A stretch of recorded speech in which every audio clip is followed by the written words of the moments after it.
Some soldiers come home to cheers and airport lights, arms flung open, and welcome parties waiting.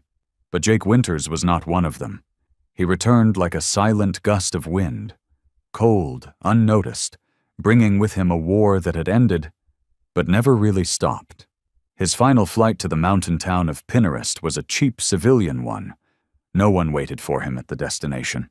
His backpack was light, just a few worn combat uniforms, a dagger in a soft leather sheath, a dismantled handgun packed as if it were still part of his body, and a repeatedly folded map marked with a single point: his grandfather's cabin. The old wooden house stood at the edge of a primeval forest, far beyond cell service and without neighbors for miles. His grandfather had lived there for nearly 30 years before passing. A gruff but gentleman in his way, the one who taught Jake how to keep the fire alive in strong winds, how to track bare footprints, and how to stay silent long enough to not feel hollow. Jake hadn't returned since the funeral, but the cabin had never left his mind. It remained like a faint scar in memory, persistent, familiar. He arrived in late January, just as snow began falling heavily. The cabin was dusty and moss-covered, the windows sagging on their hinges, but the frame stood firm, as if waiting for its owner without complaint. Jake didn't plan to fix it much, just cleared a corner to sleep, rebuilt the wood stove, checked the fireplace, and split enough firewood for the first few weeks. He hadn't come here to live again, just to stop existing so loudly. Days passed as quietly as mist. He woke early, worked out by hauling logs, pumped water from the freezing well, and read a few pages from old books he found in his grandfather's chest. Mostly wilderness guides, unnamed journals, and a dog-eared Bible. At night, he lit fires and lay beside the yellow glow of a candle. Not deeply asleep, not fully awake. His fractured dreams returned him to lands of sand and blood, where the Humvee exploded, and all Jake could do was clutch his weapon, listening to his team scream before silence fell like a lid. It had been months since Jake last spoke of it.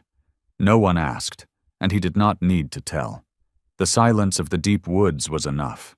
It didn't pry, didn't pity, didn't demand he heal faster than his body or mind could allow. But the fifth night was different. Wind suddenly howled through the pines, rushing through cracks in the door with a skin-slicing chill. Jake had just lit the fire, and was about to lie down when he heard a sound. Faint, not the snap of dry branches or an owl's wing, but a soft scratching, pleading, almost, coming from outside the door. He stood instinctively, reaching for the knife near his bed. His eyes sharpened, the way they used to in the strike team. No one knew he was here. He expected no visitors. The scratching came again, weaker this time, as if the creature making it wasn't sure it had enough strength left to try once more. Jake unlatched the door and flicked on a flashlight. Its beam cut through the thick snowfall. Everything was white. But beneath a tree near the wooden fence, the light bounced off something dark red smeared across the snow. Blood! He approached slowly, alert. The beam found a collapsed figure. It was a dog, a husky mixed with Malamute, wearing a tattered vest with faint, weathered letters, K9 Unit. Its once strong coat was soaked in mud, blood, and frost. Deep gashes marred its front legs. One side was torn open as if clawed or cut by wire. But what stopped Jake was the dog's eyes. Steely blue, strange and bright in the dark. Not fearful, but filled with a desperate resolve. As if this dog had come from far away, endured so much, just to make it here. Now, Jake knelt and reached out to touch its soaked fur. The dog didn't growl, didn't retreat. It lowered its head onto his hand, not in surrender but in letting go, as if this warrior, drained to the bone, had finally found someone who understood. And something inside Jake, something he thought had died with his unit, stirred again. He carried the dog into the cabin, arms steady as they once were while dragging comrades through gunfire. Inside, warmed by the forest fire, he laid the dog on a thick blanket by the hearth. He didn't ask its name. Creatures bearing the canine vest didn't need names to understand orders, and didn't need words to show loyalty. On a freezing winter night, deep in a snowy forest, a soldier and a four-legged warrior, both broken, both scarred in ways no one could see, found each other, not as man and dog, but as two souls waiting to be healed. When Jake laid the dog near the fire, a strange feeling crept into him. Not quite pity, not fear, but a primal intuition, like when he stepped into a half-destroyed house in Kandahar and knew something was waiting. The dog's presence didn't disrupt the silence he had built over these past days. It slid into place quietly, as if it had always belonged in this still world, just a little late. Beneath the dried blood and grime, the dog's coat retained the dense warmth of its Arctic breed, born not just to survive the cold, but to companion those who wouldn't make it alone. The canine vest it wore was frayed, hanging on by a few tough seams, but in the firelight the words "Police Canine Unit" still lingered. Underneath, Jake found a blood-blurred tag etched with a single name. Ghost. No last name, no ID number. That didn't surprise Jake. He'd met warriors with no surnames, those who lived outside the system summoned only when no one else could handle the job. A name like Ghost isn't chosen lightly. It's earned by returning from places with no exit. And if this dog bore that name, then he was never just a dog. He was a teammate. Ghost breathed in short, ragged gasps, each one pulled from the depths of his lungs. The gash in his side was deep, so Jake bound it with a torn shirt and a length of paracord. He dug through his grandfather's old first aid kit, the same one once used on wild animal bites, but now used to save a life that once wore a badge and might have run into fire or gunfire for someone it didn't even know. No one wires a dog's neck. No one slashes its side with a knife, unless they're afraid of what it knows. Jake felt that the moment his hand touched Ghost's trembling ribs. This body wasn't built for suffering. It was made for battle. He warmed water, laced it with pain meds, and gave it to Ghost by hand. Each swallow passed through the dog's cracked lips like a silent thank you. Even in pain, those eyes reflected something beyond instinct. Trust. But more than that, a purpose, a message. As if Ghost hadn't come just to be saved, but to lead Jake to something that needed to be found. That night, a snowstorm hit. The windows groaned under the wind. Snow buried the steps, and the forest howled like restless spirits. But inside the cabin, the fire glowed orange, shadows flickering over two forms, man and dog, lying close, breathing together, silent, as if their shared presence was a salvation neither knew they'd needed. Jake didn't sleep, not because of nightmares, but because Ghost trembled now and then, legs twitching, lips curled in voiceless growls, like he was fighting something with teeth in memory. Each time, Jake laid a hand on his back, murmuring soft nonsense, not to soothe the dog, but to remind himself. Another creature was surviving, in its way, and that made him feel a little less alone. In the briefest moment, as the storm slammed its fiercest against the cabin walls, Jake looked at Ghost, not as a dog saved, but as a piece of some puzzle beyond logic, as if this animal hadn't come just to survive, but to help Jake do the same. In this world, sometimes doors aren't opened by hands, but by a weak breath, a pair of eyes that still believe, or a soft scratch in the storm. And sometimes, the one who knocks doesn't come to ask for salvation, but to offer it. That night, though the storm still screamed through the woods, and the snow kept falling like a cold blanket draped over all of Pinnerest Mountain, Jake couldn't take his eyes off the creature breathing weakly by the fire. He stayed there, back against the table leg, eyes locked on Ghost's every small movement, as if tracking the dog's labored breaths was the one thin thread tethering him to reality.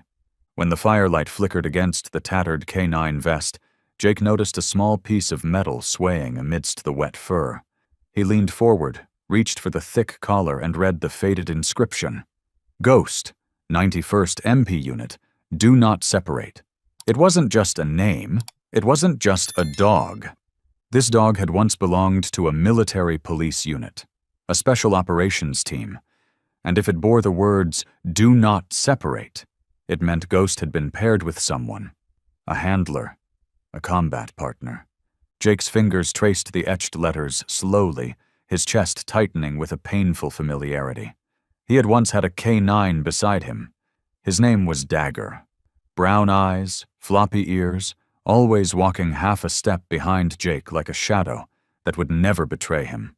Dagger had sniffed out a mine before anyone else noticed it, had once saved a child in a small village in Helmand. And then, one day, in a night thick with the smell of gunpowder, Dagger didn't make it back. Jake didn't cry when he buried him with bloodied hands. He just lowered his head over the fresh mound of earth and whispered something only survivors would understand. You were better than most men I ever called brothers. Now, with his warm hand resting on Ghost's back, that feeling returned, not like a haunting, but like a memory gently coming back to life.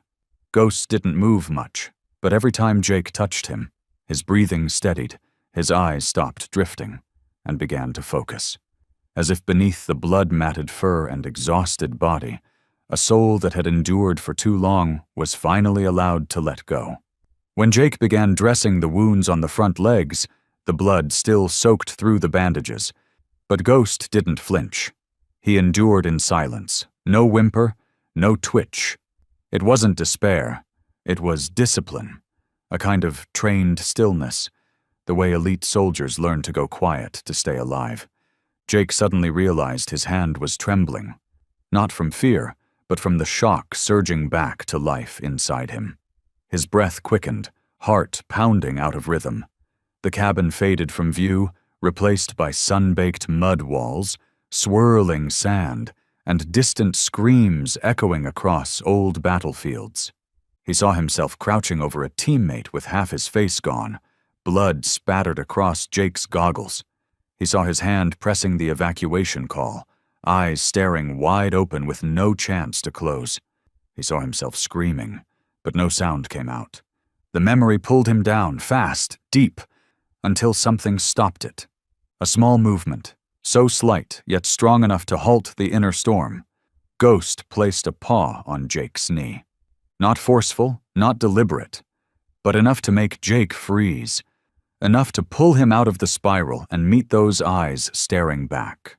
Not with worry, but presence. The kind of presence only beings who've known darkness understand. The kind that keeps each other from slipping under. Jake exhaled slowly, laid his hand over Ghost's paw, and gave it a gentle squeeze. No words were spoken. But for the first time in years, a soldier and a dog, both bearing losses, both with nothing left to believe in, found each other in silence too deep for language. And maybe sometimes, the strongest connections come from broken souls, because only after losing part of yourself can you truly feel the weight of a hand that reaches out or the grace of a gaze that doesn't judge. The next morning, though the snow still blanketed the cabin and the wind refused to calm, Jake woke from a light, restless sleep, for the first time in months, not jarred awake by gunfire in his head. Pale light filtered through the old curtains, spilling onto the wooden floor where Ghost lay curled by the fire, his long body covered with a thin blanket Jake had pulled over him just before dawn. Jake sat up, stepped slowly toward Ghost, and placed a hand on the thick fur still warm with breath. He was alive. No fever, no spasms, and the blood on the bandage had stopped spreading. But it was when Jake peeled away the dried dressing to apply a fresh one that he saw the full truth beneath the fur, and felt something far more disturbing than any physical injury. The gash along Ghost's side wasn't ragged like an animal bite. It was clean, sharp, a diagonal cut slicing through skin and grazing muscle. Exactly the kind of wound Jake had seen on soldiers struck by bayonets or combat knives. He didn't have to guess. He had delivered cuts just like it during the final counteroffensive in Fallujah. But what made him hold his breath was something stranger, near Ghost's right thigh. A circular burn, dark brown, edges blistered as if scorched by high-voltage current, with a faint spiral pattern seared into the skin. Jake had seen that before, too, during a prisoner interrogation, where the enemy used shock tools to break the reflexes of military dogs. He closed his eyes for a second, then opened them again. Ghost hadn't been attacked by wild animals. He'd been tortured by humans. A cold anger crept up Jake's spine, not because of the pain, but because of the familiarity, that cruelty, so often hidden behind words like national security or scientific study, where loyalty was discarded like malfunctioning hardware. Jake said nothing, but his hand trembled as he cleaned the wound, veins taut beneath his skin. He no longer saw Ghost as a wounded stray that had stumbled to his door. Ghost hadn't escaped the forest. He'd escaped from someone. Jake ran his hands over Ghost's body, looking for more signs, and found them. A burst stitch near the shoulder blade, a small scar at the base of the neck, surgical in precision, a patch of missing fur along the ribcage, likely where a chip or device had once been embedded, then ripped out. These tiny details, but together pointed to one larger question. What had Ghost been through? And why had he come, through miles of snow and forest, to the cabin of a former soldier like Jake? Jake sat for a long time, staring out the window. The forest beyond remained dense and indifferent, as silent as ever. But inside him, something stirred. Not suspicion. Intuition. The soldier's instinct is never gone, only buried beneath years of running. Now it was knocking again. He turned back to Ghost. The dog was awake, had been for a while, and was staring back at him, almost as if he knew he'd just been read.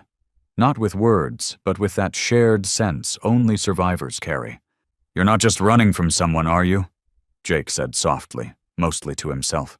"You're leading me to them." Ghost didn't reply, of course not. But for a brief moment, he propped himself up with one paw, struggling upright. His eyes no longer lost like that first night, but focused, determined, like a soldier crawling miles to deliver a message, to save a friend, to finish the mission. And Jake, the man who had refused every call, who rejected the word hero the press once gave him, felt, for the first time in years, that his heart was responding to something beyond his pain. Not all wounds come from nature, and not all creatures knock just to ask for help. Some arrive simply to say, "Follow me. There's something you need to see." Jake remained still on the creaky wooden floor, leaning against the table leg, his eyes never leaving Ghost since bandaging the third wound. The fire in the hearth had dimmed, casting a pale amber glow across the wooden walls, painting flickering shadows so still it felt as if the world outside the cabin had been buried completely beneath the thick snow. In that breathless silence, Ghost stirred. Slowly, carefully. He lifted his head, then used his weakened front legs to push himself upright. Every movement came with a gasp, with pain clenched into his body. But Ghost made no sound, no whimper, no retreat. Jake instinctively leaned forward to lay him back down, but stopped mid-air when Ghost's eyes met his. It wasn't the look of confusion or gratitude from the first night. It was something entirely different. A signal. Jake knew that look. He'd seen it in the blackened rooms of Mosul, when a bloodied teammate used only his eyes to say there were survivors under a collapsed house. He'd seen it in the dying stare of a squad leader when their helicopter went down, refusing to break eye contact with the GPS coordinates whispered over a battered radio. It was the look of someone out of time, out of strength, yet still able to say with just a glance, "Go. Trust me." And now, in this dusty cabin, when Ghost turned his steel blue eyes toward the forest on the left, Jake understood. This wasn't instinct or animal reflex. Ghost was trying to tell him something. All morning, while Jake stoked the fire, boiled water, and searched for clean gauze, Ghost had stared in that same direction, unmoving, unblinking. Even when Jake set down a warm bowl of food, the dog only ate a few bites, then raised his head again, eyes locked on the misty window. Jake walked over, gently pulled the curtain aside, and scanned the dense pine trees. The snow still fell, though softer now. That part of the woods, where Ghost was fixed, had no trail, no human footprints. It was a place Jake had never set foot since coming back. Too wild, too cold, too empty. But now, Ghost's gaze was pulling an invisible thread from that place, tying the cabin and Jake's heart to something unnamed. Ghost dragged himself to the door. He pushed forward, step by step, as if he had only a few hours left to complete a mission no one else could understand. His hind leg dragged behind, but he stood.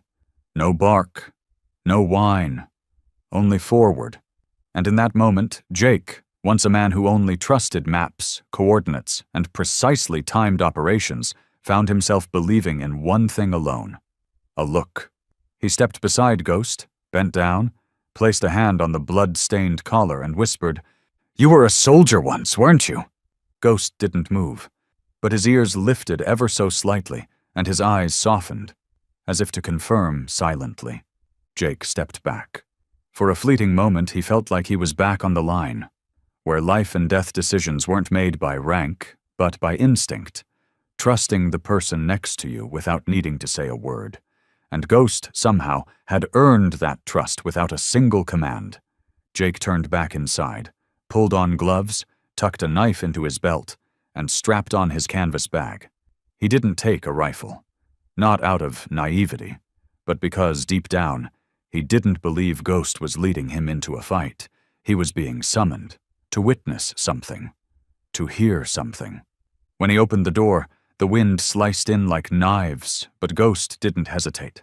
He stepped off the porch, slow but steady. Jake followed, feet sinking into soft snow, eyes fixed on the limping form ahead. And within him something moved, for the first time in years, not out of fear, not hope, but because of a silent invitation from a creature who had served, had been betrayed, and was still walking forward for something bigger than himself. Some glances make you rise, not because you're called, but because you know, if you turn away, you'll lose the one thing left keeping you alive. And when that glance comes from a dog who has endured more than most humans ever could, then a soldier like Jake has only one choice: follow. No questions, no delay. The early morning wind dragged snow-laced air through the cabin cracks, sharp enough to sting even Jake, no stranger to mountain cold. He pulled his collar tighter and stared at the whiteout beyond the door. Ghost stood by it, statue still. Though he limped, body lean and drained, his eyes were still steel, firm, unwavering, the kind of gaze forged not for living, but for finishing the mission. Jake tightened the sling bag at his hip and checked everything: folding knife, tactical flashlight, small first aid kit, rations, and water for 2 days. Then he opened the upper cabinet above the stove. A SIG P229 lay there, untouched for years. He checked the magazine, wiped the dust off the barrel, then slid it into a leather holster strapped across his back. Not because he wanted to carry a weapon, but because every instinct from a life lived in unstable zones told him this wasn't just a walk through the woods. Before stepping out, Jake glanced once more at the cabin, the only place where, since the war, he'd felt the pieces of himself slowly start to mend. But there was no fear in leaving it behind. Only a strange feeling grew inside. He was being led, not by trauma, but by trust. Ghost moved first, his crooked paw prints stretching into the thick snow. Jake followed, close enough to help if Ghost fell, far enough to respect the dog's lead. They passed the forest edge, where towering pine trunks overlapped like watchmen, branches heavy with snow, the weak morning light slicing through like golden scars on white. Each step took effort. The air grew colder. The only sounds were the wind threading through frozen needles and Ghost's heavy breath, like a whisper hiding pain to not slow the mission. Jake knew something was wrong when Ghost suddenly stopped near an old tree and sniffed the snow intensely. Then came a low growl, not of warning, but of recognition. Jake crouched, used a stick to clear the snow, and found it. A torn collar. Old. Broken. Partially buried.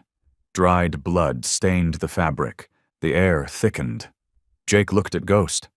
The dog never looked away from the collar, then lowered his head. And in that moment, Jake understood. This wasn't just instinct. This wasn't just a wounded dog returning to the scene of pain. This was a path to buried memory, to regret, to a promise unfulfilled. They moved on. The deeper into the forest, the clearer the signs. A bent section of steel fencing, half submerged in frozen mud. A torn piece of fatigues snagged on a branch, marked with faint reflective paint. A rusted metal sign, its letters barely legible. Restricted area, authorized personnel only. Jake froze. He knew forests like this, places that used to be bases or research sites, or something worse, buried in snow, forgotten in files. In the military, there were a dozen ways to describe such places without writing them down. One of them was, if it's buried in snow and nobody asks, you walk away. But Ghost didn't stop. He climbed a slick rock slope and paused to look back. Trembling, but still standing. Jake rushed forward and helped him across, feeling the dog's shoulder blade just under the thin fur. A body worn thin, still pushing forward. Then, as they rounded a bend, through dense woods and biting wind, Jake saw it. A metal door, hidden beneath roots and time. Faded logo of the Department of Homeland Security. Embossed words barely readable. Project R's Phase 2. Ghost sat, panting. Eyes locked on the door. Jake stepped closer, placed his hand on the frozen steel. Cold, solid. But what made his heart hammer wasn't the door. It was what lay behind it. This journey had begun as a search for survival. But now, Jake knew. What waited beyond the door wasn't just Ghost's truth. It was a piece of his past, one he never dared to face. And Ghost, through pain, betrayal, and sheer will, had brought him here to do exactly that. The biting wind kept howling through the pine forest, as if screaming into the ears of the living that this place did not welcome anyone's return. The snowfall had eased, but it still layered the forest floor in thick sheets, swallowing all traces of those who had passed through. Without Ghost, Jake would have believed himself lost in a white labyrinth, where time had frozen and memories lay dormant. But Ghost kept walking, silently, steadily, as if beneath the snow there was a map only he could read. And now Jake no longer doubted that. They had passed the buried metal hatch, the place that could have marked the end of their journey. But Ghost didn't stop. He turned as if knowing that the path to the truth wasn't buried underground, but carved into the bark of trees, left behind by those who were no longer allowed to speak. When Ghost halted at the first tree, Jake didn't immediately understand. Only when Ghost reared up, placed a paw on the rough bark, and stared straight ahead did Jake notice something strange. A man-made mark. Not large, but cleanly etched. A triangle spiraling inward, with a slash cutting through it. Jake froze. He had seen marks like that before. Not in books, not in standard training courses, but in the field, in the dead of night, under the chopping whirl of helicopter blades, where special ops teams couldn't use radios due to jamming or darker reasons. The mission was off the books. These symbols were used only among those in the circle, those who were cleared to know what was truly going on and had to protect it at any cost. And now Jake stood in the middle of a dense forest, beside an injured K9, staring at one of those marks, etched into a tree in a place where no operation should ever have been conducted. He drew his utility knife and scraped away the moss around the symbol. The wood beneath had turned dark gray with age, but the mark was still sharp. Unmistakable. Ghost had already moved on to the next tree. Jake followed silently, his instincts kicking in, scanning sightlines, searching for high ground, listening to even the faintest sounds. Ghost stood still, waiting. When Jake raised his flashlight to the second tree, another mark appeared. The same triangle, but this time with 2 slashes. A higher tier in their code. A level that meant, do not come back. Jake tightened his grip on the flashlight. The familiarity of it all flooded back. Battlefields where warnings didn't come through words, but through silent signs left for those who knew how to read them. It meant only one thing. Someone had marked this path, not to lead enemies, but for someone who could understand to return. You know where you're going, don't you? Jake whispered, not expecting a response. Ghost didn't turn, but continued forward. Steady, without hesitation. From the third to the fourth tree, the marks remained consistent but increasingly recent. Jake could see fresh knife edges, untouched by weather. Someone had been here not long ago. Someone still using the old code. Someone is still alive. Ghost's demeanor began to shift. His nose sniffed the air sharply, ears alert, body taut. He no longer moved with the fatigue of morning, but with the precision of a K-9 on a track. A K-9 no longer belongs to a unit, taking orders, but still remembering every procedure by heart. At the fifth tree, Ghost stopped entirely. He didn't look up this time. He sniffed around the base. Jake crouched beside him, noting that the snow had been disturbed, not by wildlife, but by human hands. Then he saw it, a strip of worn leather, small, blood-stained, aged. Jake picked it up. Not a collar, not a restraint, a tag strap, the kind used to hold ID or unit cards. He turned it over. No name but a number, ZR-17. Jake's eyes darkened. ZR wasn't a random designation. It was the call sign of a unit erased from the military ledger. No one talked about them. But those who had been in long enough all knew the rumors.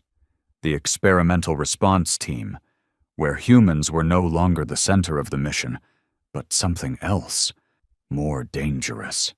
Ghost looked at him again, not barking, not moving, just locking eyes with the leather strap. Jake exhaled long and slow. There was no doubt anymore. Ghost had once been part of that team, or had seen what happened when that team collapsed into something horrific, and now he had returned to show the way, to pass something on. They pressed on, a few hundred meters more.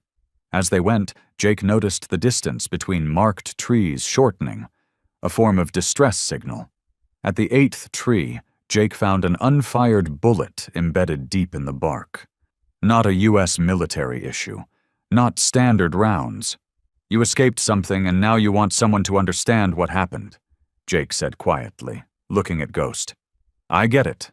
Ghost didn't look back, but his tail twitched once, not joyfully, but as confirmation. Beneath layers of snow on weathered trees were symbols never taught in training manuals. Truths preserved by spirits that could no longer speak, but could still lead the way. Through old bloodstains, worn leather, and unwavering eyes. And in the heart of this forest, a dog thought to have lost everything was guiding the only one who could still listen, back to what the world tried so hard to bury. Under the overcast sky and the snow-laden canopy, Jake thought he'd learned how to read the subtle clues Ghost left behind, each step matching the rhythm of a soldier who once marched through the darkness without a map. But this time, Ghost froze, raised his head, and growled low. Not a defensive sound, but a clear warning, coiled and sharp. Then he barked, loud, sharp, urgent, as if what lay beyond the dense trees wasn't just more forest, but a secret ready to burst. Jake rushed forward, sweeping aside dead branches and snow. And then he saw it. A small wooden cabin, hidden behind towering pines, half buried in a sloping ridge. No smoke, no light. The sloped roof and weathered walls blended perfectly into the forest, as if it had been built to be forgotten. But what raised every alarm in Jake wasn't the structure. It was the thick iron chain wound tightly around the front door, locked with a military-grade padlock.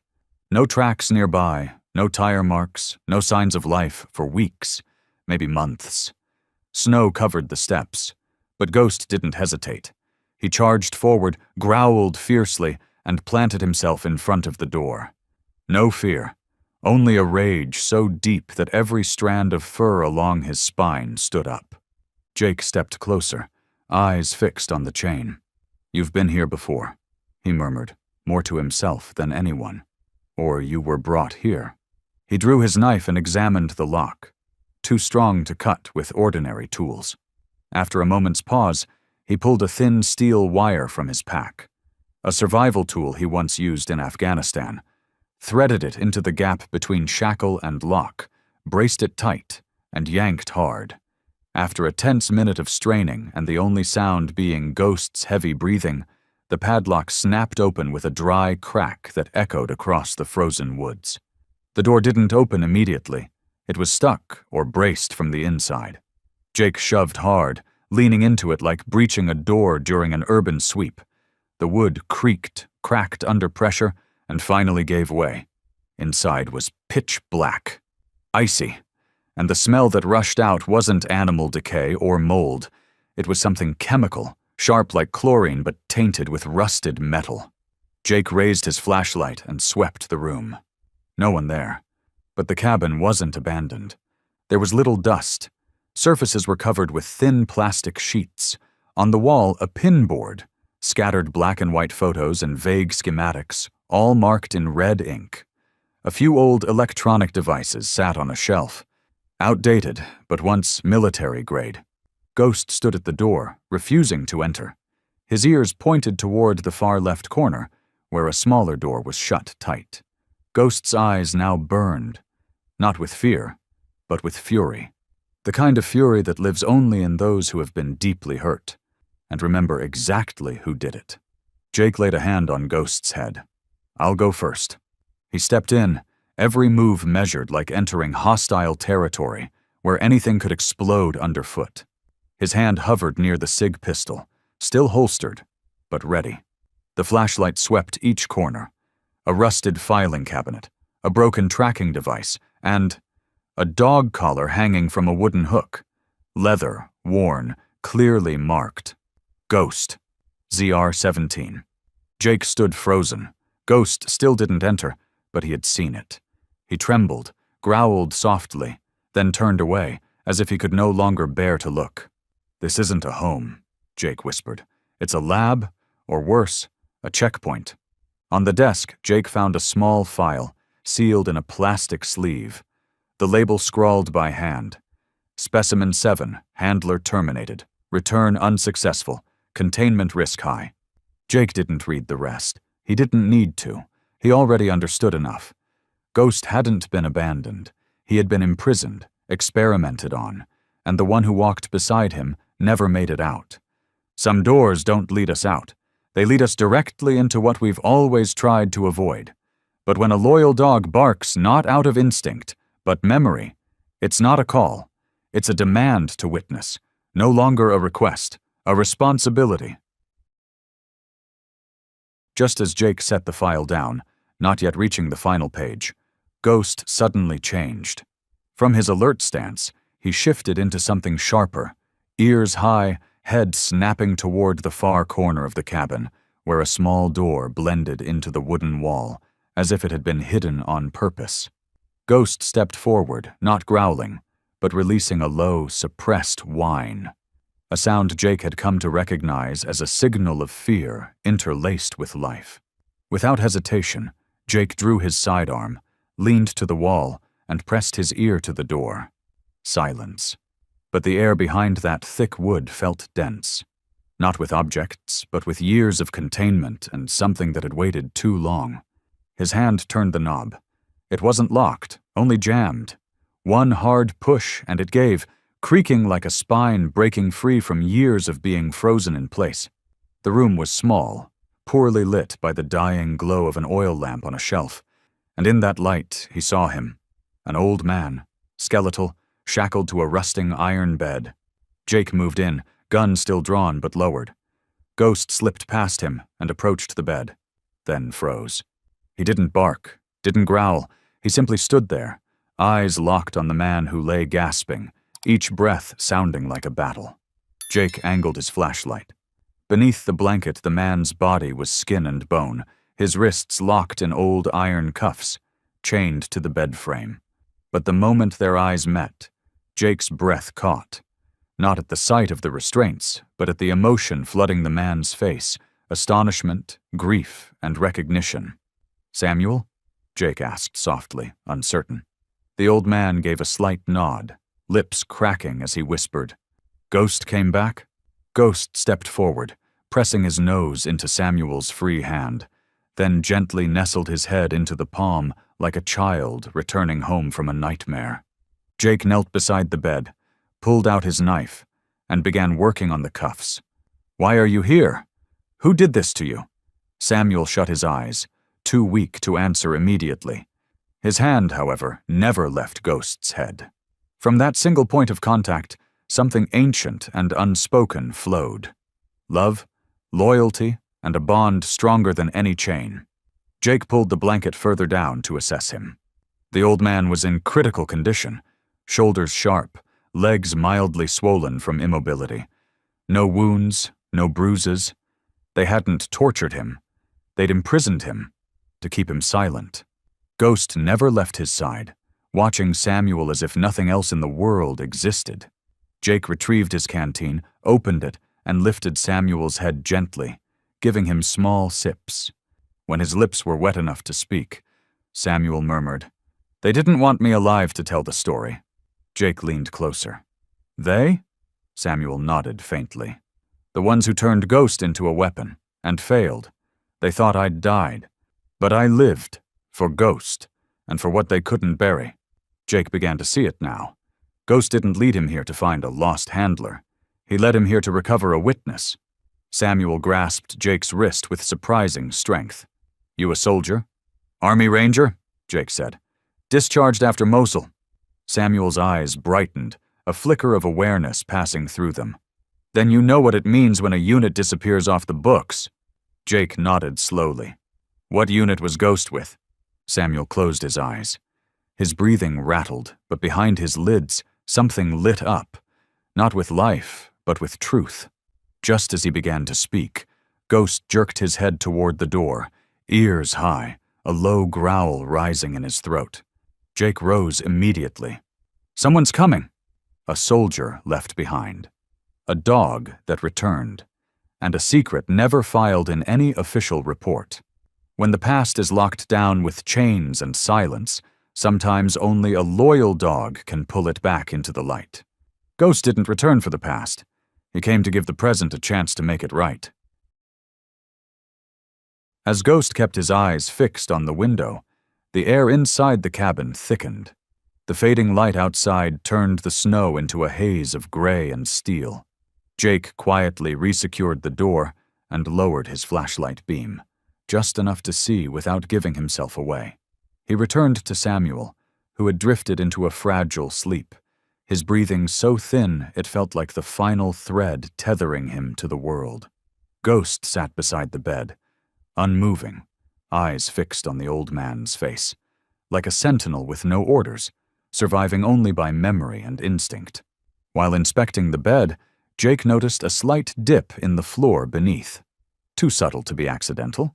With instincts honed from years in combat, he drew his knife and pried at the edges.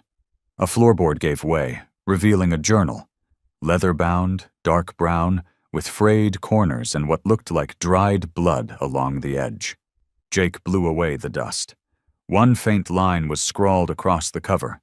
"If I die, the truth must live." He opened it. The first pages were scattered.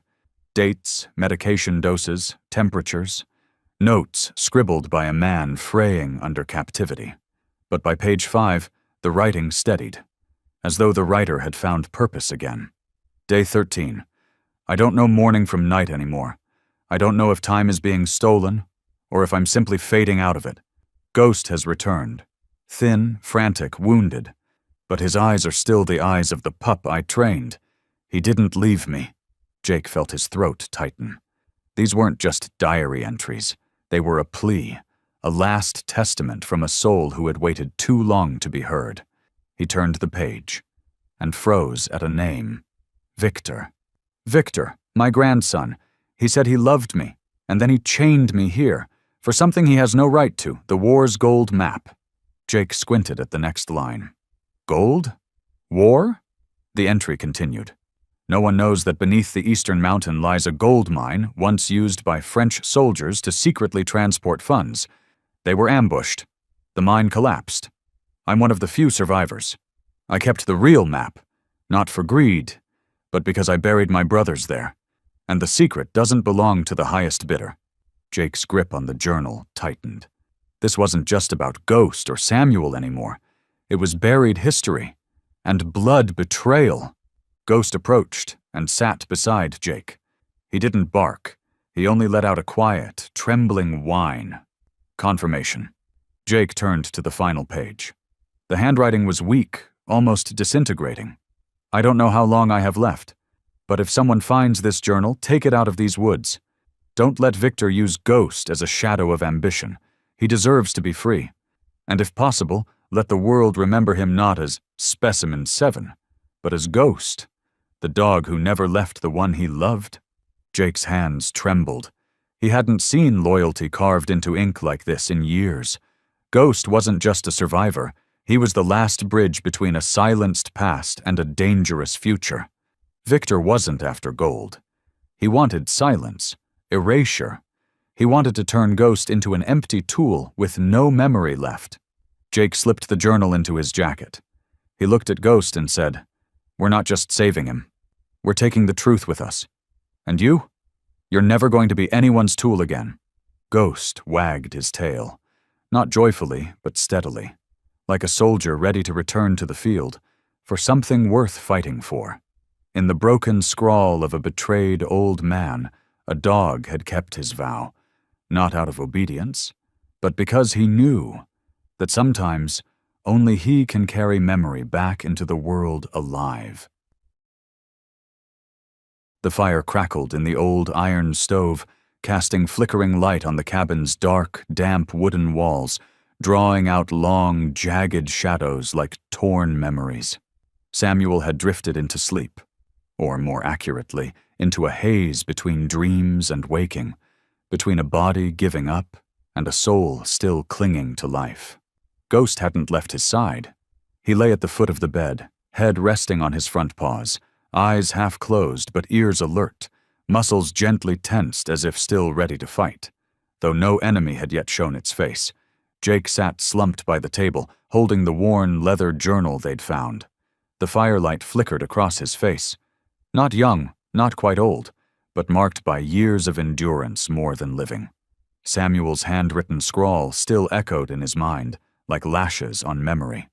Victor, the blood betrayer, the gold mine, a secret buried by war and silence, and Ghost, not just a witness, but the central figure, the red thread tying all the loose ends of this broken mystery. Jake slowly looked up. His eyes met Ghost's. The flames danced in the depths of Ghost's eyes, eyes no ordinary dog could ever possess. They didn't just show survival, they showed understanding, patience, and sacrifice. "You didn't run away," Jake whispered, as if afraid his voice might shatter the invisible thread binding the cabin together. "You came to find me." Ghost blinked, then rose and padded toward him, not eager, not excited, but quiet and precise, like a soldier approaching a target in the night. Silent, exact. He rested his head gently on Jake's knee and breathed softly. Warm, even breaths that carried the chill of snow deep in his chest. Jake stayed still, placing a hand on Ghost's weathered fur, exhaling long and slow, as if releasing a weight he hadn't yet named. His eyes dropped to Ghost's collar, aged leather, faded, but still legible. Specimen 7, Unit Ghost, retired. He remembered Samuel's final entries. Ghost is the only one who survived that project. He didn't rebel like the others. He just remembered me. And because he remembered, he didn't bite the hand that once fed him. He ran. And while everyone believed he'd died in the last test, I knew he ran to find someone who could help. Jake gripped the collar. "And you found me, but why me?" The question hung in the silence. Then, from somewhere deep in memory, a distant summer resurfaced. Jake remembered the time, years ago, just after being discharged with PTSD. Unsteady on his feet, mentally fragile like fresh glass, he'd wandered into a small mountain town, a place where no one knew him and fewer asked questions. He'd stopped by an old supply store called Miriam's Supplies, run by a hunched old woman with silver hair and eyes like morning stars. They barely spoke, chats about the weather, stale bread, gas prices. But once, she had looked him in the eye and asked out of nowhere, "Do you believe a dog can remember the scent of someone from 2 generations ago?" Jake had laughed back then. But now, looking into Ghost's unwavering eyes, he knew it was real. Ghost hadn't wandered. He hadn't run blindly through forests and snowstorms. He remembered Samuel, and he remembered Miriam, the woman who had loved Samuel her whole life but never gotten to stay by his side. Ghost had been searching for what remained of those 2 souls, and had found her grandson. Same scent, same eyes, same loneliness. Not coincidence, but memory beyond instinct. Jake's eyes stung. "So you were tortured, hunted, and still crossed dozens of frozen miles, not just to survive, but to save him, and to wake me up." Ghost didn't respond, only lowered his ears, not in fear, but humility. Jake clenched his hand around the collar. "We're not leaving him behind, and you, Ghost, you're not Specimen 7. You're a warrior, a survivor, and I swear we'll finish this." Ghost stood up as if he'd been waiting for that vow. His legs still trembled, but his stance was firmer. He turned toward the cabin door, where shadows had swallowed the forest, and waited for Jake. Not by a leash, not by command, but by trust, that this time he wasn't alone. Through a million screaming winds, a dog had found his way back, not for himself, but for memory, for someone who once loved him, and for someone who had never truly given up. Ghost was no longer an experiment. He was the final thread tying hearts that once thought they were lost to each other. Night wrapped the cabin in a thick charcoal blanket, and the cold crept into every wooden crevice like a memory no fire could chase away. Jake sat with his back against the wall by the stove, eyes on Ghost, who now lay curled at Samuel's bedside, ears erect, ready to snap into action at the slightest noise. Samuel remained unconscious, his frame thin as a shadow, so gaunt that every breath seemed to stir the thin blanket across his chest. Occasionally he muttered disjointed words, names, warnings, or just whispers from a dream smeared with blood and steel. Jake didn't know if it was war memory or the ghosts of too many years in captivity, but he knew one thing. This man had survived not just by food or air, but by some quiet force of spirit, something that couldn't be trained, only held onto through pain and love.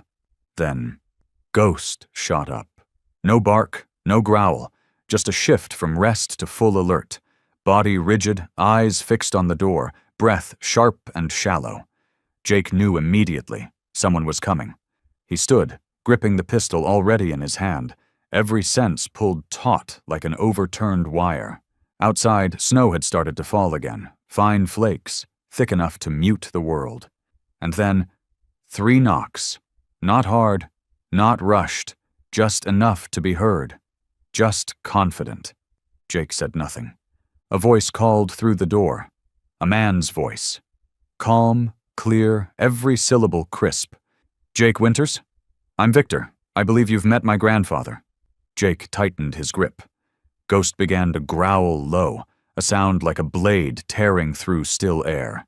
Jake knew that if Victor had arrived here, nothing would be safe anymore. He unlocked the door, pistol raised, not to fire but to warn. The door opened just enough.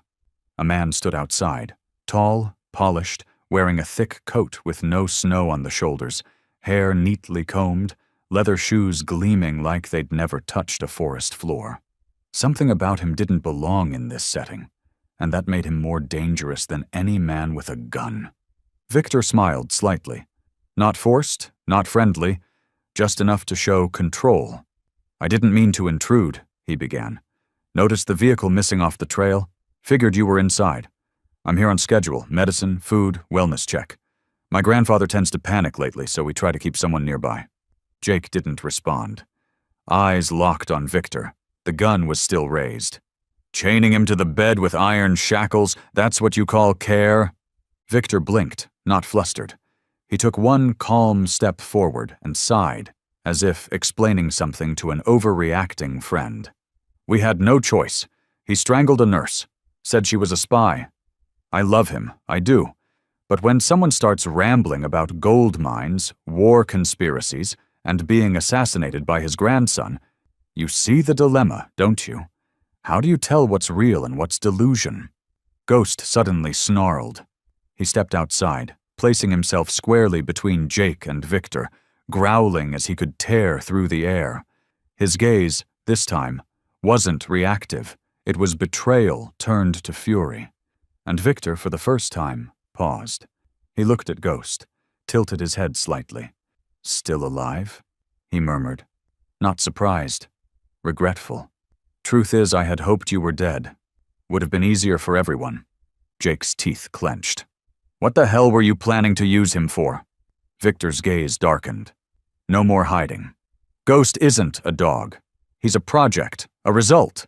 Years of training and gene calibration, and now he's out of control. You think you've saved my grandfather, but you're feeding a delusion made flesh." Jake raised the gun. "Leave this forest. Don't come back." Victor chuckled. Not loud, but cold. "You won't last. Men like you, living in old wars, always think they're right until they fall, not to bullets, but to something quieter, like media, diagnosis, law." Then he turned and walked away. Slowly, unafraid. Just before fading into the night, he tossed a final line over his shoulder, somewhere between a warning and a threat. "Be careful, Jake. This storm isn't just cold. It can bury you." Ghost kept growling, eyes fixed until Victor disappeared into the dark. Jake slowly lowered the gun, heart pounding, not from fear, but from certainty. The game had begun, and the only one he could trust was Ghost. Some men wield language like weapons, polishing their cruelty until it shines. But Ghost didn't need proof. When a heart has been betrayed, it never forgets the footsteps of the one who caused it. And this time, he wouldn't let anyone get close to his master again. When Victor disappeared into the forested night, Jake thought he had won the first round of a silent chess match. But the stillness that followed didn't feel like a retreat. It was more like the hush before a thunderclap shattered the sky. In the air thick with ash and snow, Ghost lay by the door, eyes fixed in the direction Victor had vanished, sharp as a blade. From time to time he glanced back at Samuel, who was sleeping fitfully beneath a thin blanket, as if afraid that in a split second the man would return and take everything away. Jake crouched down, gently wiping the cut on his forehead, cracked open by the cold wind, then glanced at the flickering oil lamp on the table. The yellow flame danced like a weary soul, just like Jake himself, caught in a battle without a visible battlefield, all signs spinning toward one central figure, Samuel, and the dog who hadn't left his side even once. Suddenly the door burst open. Jake whipped around, gun drawn, heart pounding. Victor, no longer cloaked, now only in a black shirt holding a gasoline can, stood tall in the doorway. His eyes were bloodshot, and this time, he wasn't here to talk. "We tried it the kind way," Victor said, each word bitten off, quiet but ice cold. "I gave you a chance to hand him over, not to kill him, just to talk. I need to speak to him. One last time." Jake tightened his grip on the trigger. "Leave. Now." Victor smirked and opened the gas can. Ghost snarled and lunged, but Victor was faster. He hurled the gasoline into the cabin. The liquid splashed across the wooden floor, the table, and the old rug where Ghost once lay. Jake shouted and sprang forward, but Victor knocked over the oil lamp. The small flame licked at the soaked wood like a golden serpent, and in an instant, a wall of fire bloomed. The cabin transformed into a nightmare. Flames raced from beneath the table, leaped up the walls, consumed the bookshelf, and set the coat on the door hook ablaze. The wood snapped and hissed. Black smoke curled like a pack of starving wolves. The ghost growled and bolted toward Samuel, biting into the blanket, yanking at the bed frame, trying to drag the old man away from the fire, now licking the mattress. Jake tossed the gun aside, shouting, "Ghost! Fall back!" and dove in to help. They moved as one, like two rescuers, one freeing tangled cords, the other dragging the frame, guided only by instinct and love. Victor stepped back, standing calmly on the porch, terrifying in his serenity. "You can leave him and get out. I'll take him. No fighting. No one has to die." Jake lifted Samuel into his arms, his back already singed but still breathing. He turned to Victor, eyes filled with ash and disgust. "You're right about one thing. No one has to die. But if someone must, it won't be him." Ghost had already rolled over the fire, clinging to the bedpost with his own body, patches of fur burning off, eyes stinging with smoke but still alert. Jake gave a silent signal, and Ghost understood. Time to get out. Jake charged through the front door, Ghost right beside him, guarding Samuel in his arms like a living shield. A wooden beam crashed behind them, fire licking at Jake's heels. But they didn't stop. The outside wind cut like a blade, but at least it didn't burn. As the three collapsed into the snow outside, Jake looked back. The cabin, once their only haven in the woods, was now a towering inferno, glowing red against the night. Small explosions rang out as the fire reached ammo boxes, the kettle, and Samuel's unfinished history. Victor was gone. Ghost panted beside Jake, eyes locked on the flames as if refusing to believe it was real. The fire reflected in his gaze, not fear, but sorrow, as the last piece of a broken past was destroyed by the hands of someone once called family. Jake clutched Samuel, kneeling in the snow, one arm wrapped around Ghost. The wind howled through the sweat and smoke-soaked bodies, but at that moment, fear had no place. Only a silent vow echoed within him. This isn't over. Some fires exist only to destroy, but some souls, even singed, lungs filled with smoke, choose to rise just to protect someone. Ghost did it, not from instinct, but from love. And Jake knew, when the flames died down, only two things would remain untouched: memory and loyalty. The fire devoured the cabin's roof like a ravenous beast set free from its chains.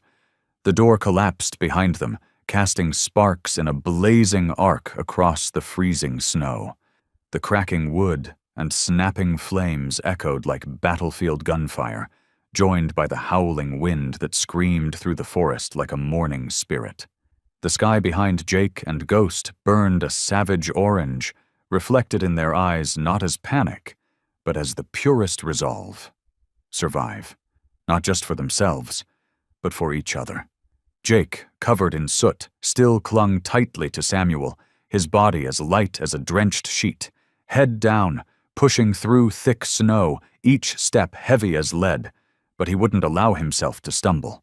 Ghost ran on his left, panting in ragged gasps, his scorched fur smoking faintly, but he never broke formation. He stayed right there, a silver sentinel from memory, each step fueled by pain but never turning back. They veered onto the narrow path leading deeper into the woods, where darkness thickened and the explosions behind them began to fade.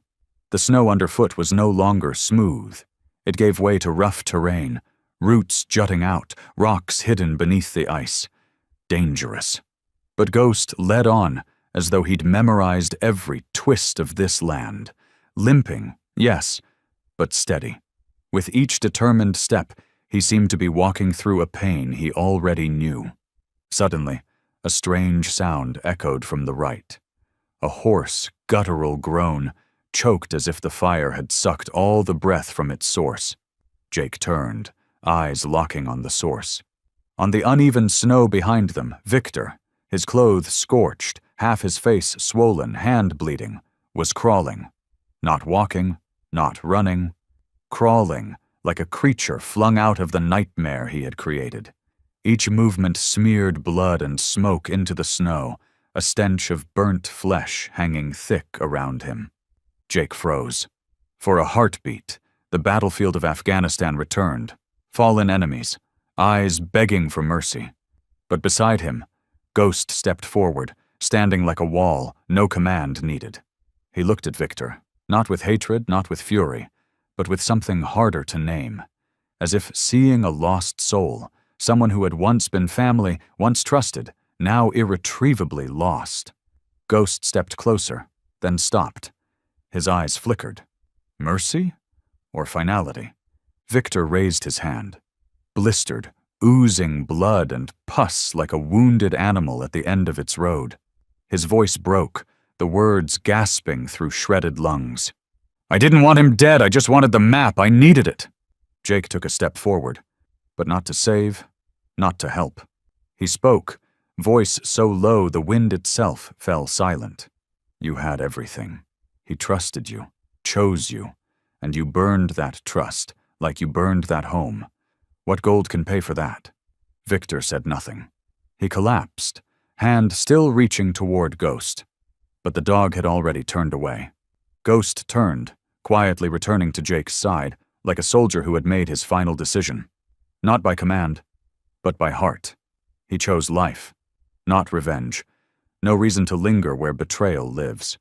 Jake nodded softly, lifting Samuel higher, wrapping him in an extra coat, his body still cold, but breathing. Jake whispered to Ghost, lead the way. No glance was exchanged. Ghost took off ahead, leaving deep, determined paw prints in the snow. He didn't look back, didn't hesitate. He knew the one who needed to survive was following. He was leading a soul home. And far ahead, past snow-covered trees and mossy stones, an old trail appeared, leading toward a hidden cave, a place Ghost had been trained to return to during silent patrols when all signals were lost. No one remembered that place, except Ghost. He never forgot, because a loyal heart doesn't erase. Flames can burn houses, papers, and pieces of the past, but some things lie beyond their reach, like the memory of a dog who was beaten and betrayed, yet still chose not to let the darkness win. Ghost didn't turn back out of hate. He turned back to lead the one he believed in out of the hell humans had created. The forest wind cut across Jake's face like knives, but the fire still burning in his chest hadn't cooled. They had escaped the flames, escaped Victor, at least for now. The ancient cave before them yawned like the open mouth of some prehistoric creature, dark and eerily silent. But for Jake and Ghost, it meant life. Ghost stepped in first without hesitation. His nose brushed the damp lichen on the ground. Then his tail gave a gentle wag, as if to say, it's safe. Only then did Jake carefully lay Samuel down on a bed of moss, collapsing beside him, panting in the darkness lit only by a small, chest-mounted flashlight. The old man remained unconscious, but his breathing was slower, more steady, weak, but no longer erratic. Jake leaned in, pressing his ear to Samuel's chest, listening to the frail rhythm like the ticking of an old clock, long out of sync, but still trying, still counting down the final minutes for something left unsaid. Suddenly, in the hush of the night, came a cracked whisper, so faint that had Jake not been leaning close, he might have mistaken it for wind. In the left boot, Jake looked up. Samuel's eyes had opened just a sliver, but there was purpose in his gaze. Without another word, Jake quickly pulled off the worn left boot, gently sliced into the lining with his knife, and heard a soft rustle. Inside, folded neatly and bound by a discolored thread, was a stack of thin papers. Jake's hands trembled as he opened them. Under the flashlight's beam, slanted handwriting appeared, faded with time, but still legible. It was a legal deed for gold mining rights, titled Prospector's Valley. dated 1968, co-signed by two individuals, Samuel Gideon and Caroline Winters.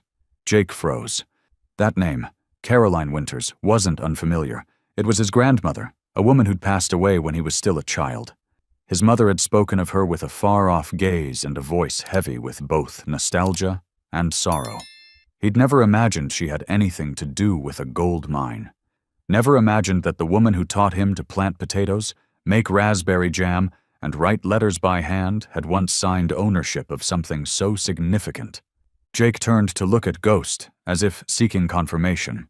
But the dog simply sat there, silent, head tilted slightly, ears twitching as if listening to whispers in the wind. Then he slowly approached and lay down beside Samuel. Not to sleep, but to keep him warm with his own body, quietly, without demand. Jake looked down at the pages, still bearing a faint seal, and felt a jolt through his whole being. Those words, if real, weren't just proof of a hidden gold mine. They were the key to everything Victor had been chasing. He looked at Samuel. The old man's eyes had closed again, but his face had softened as if content to have passed his final secret to the right hands.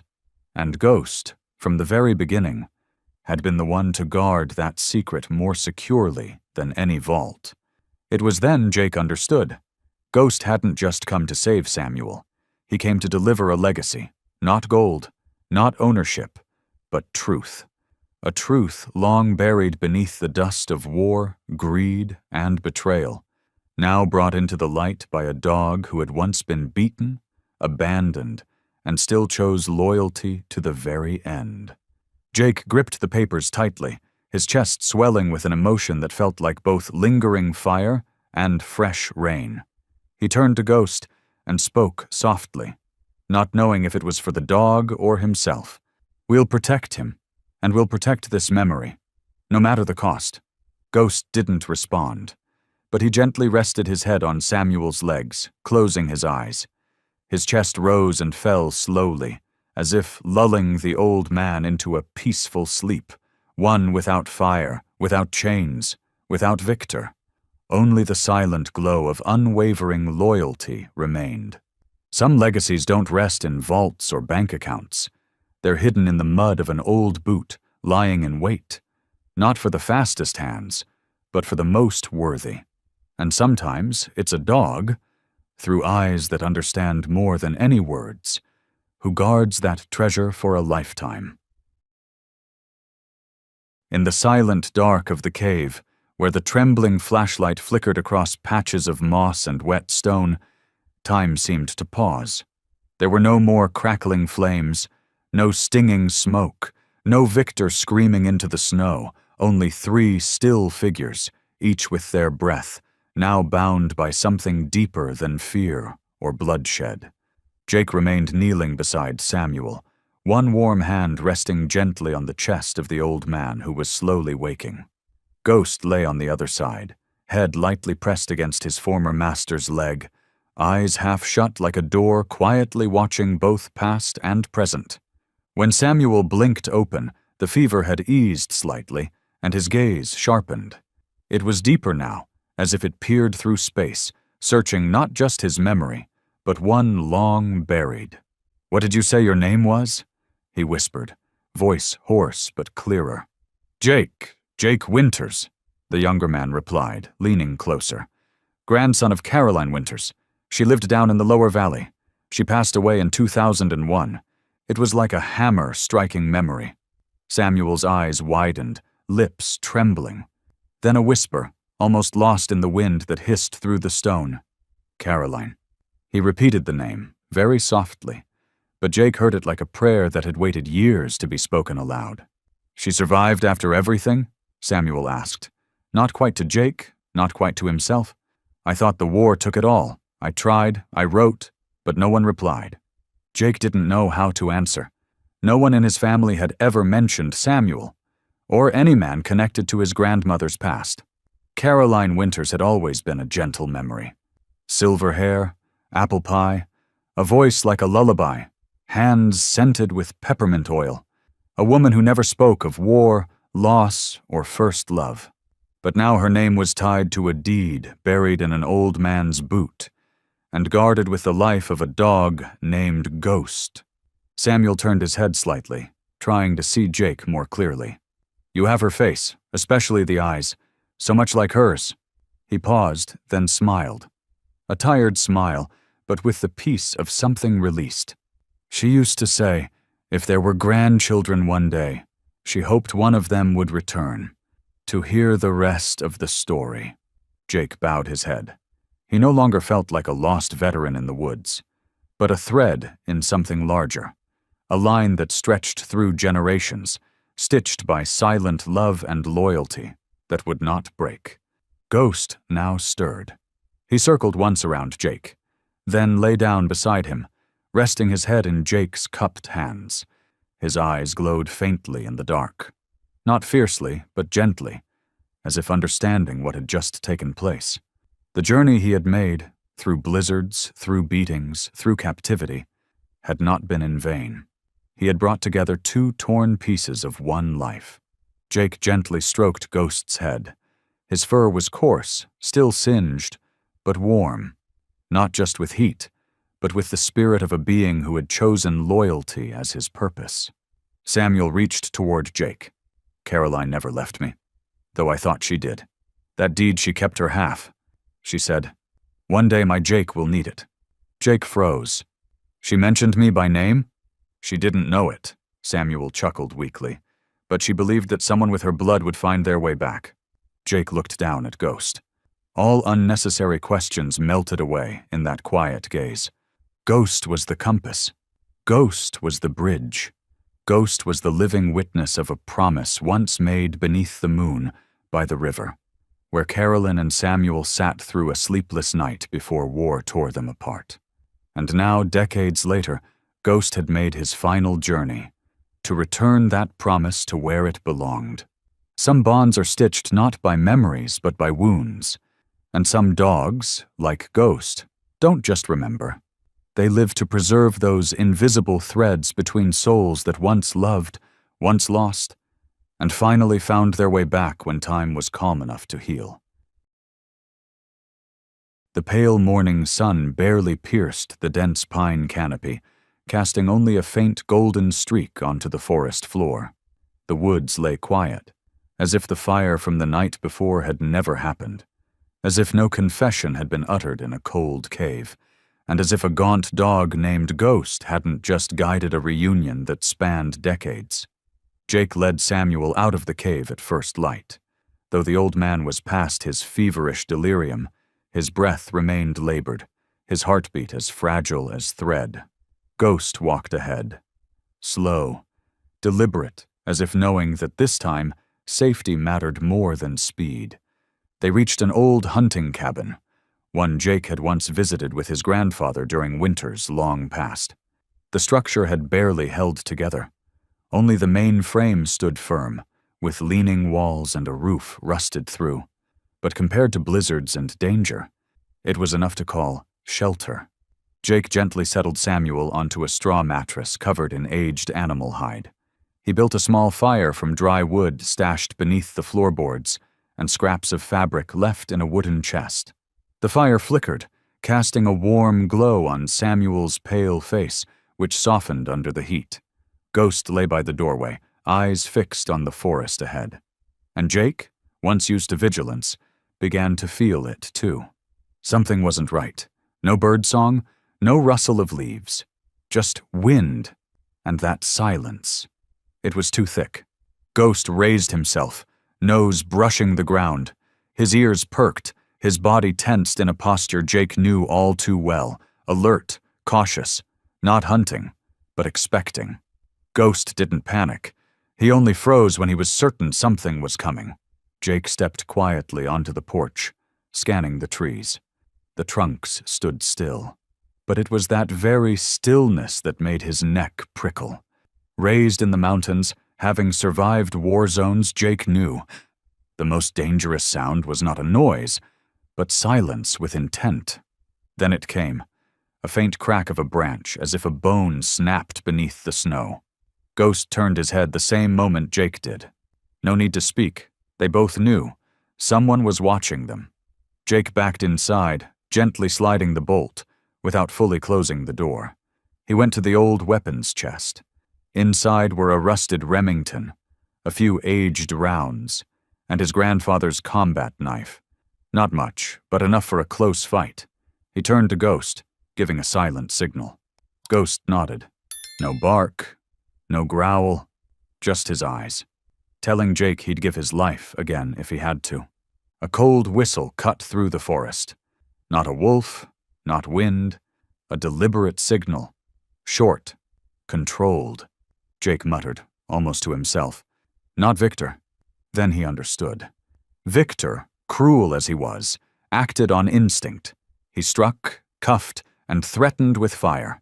But this one, this person hiding in the trees, was coordinated, tactical, and that was far more dangerous. He remembered the shady lawsuits Caroline once mentioned in her old letters. Mining conglomerates were accused of bribery, seizing land, extracting gold, and then leaving behind toxic pits and poisoned earth. Some cases disappeared. Some people vanished. Jake had dismissed them as stories of a bygone era. But now, with the mining deed bearing Caroline and Samuel's names, and Victor not being the only one after it, everything clicked. Suddenly, Ghost stepped fully out of the cabin, nose brushing the snow as he walked slowly toward the forest edge. Jake followed, rifle ready. Ghost stopped at an old pine tree, where the snow had been trampled, a boot print clear as day. Specialized gear, not local. Jake crouched, brushing the snow. Someone's been here, more than one. Ghost stood still, staring into an empty stretch of forest where no movement showed. But Jake knew. If Ghost was staring, someone was standing there. Night fell early with the overcast sky. The fire in the cabin dwindled to embers. Samuel still slept. Jake sat by the door, gun in hand, eyes never leaving the woods.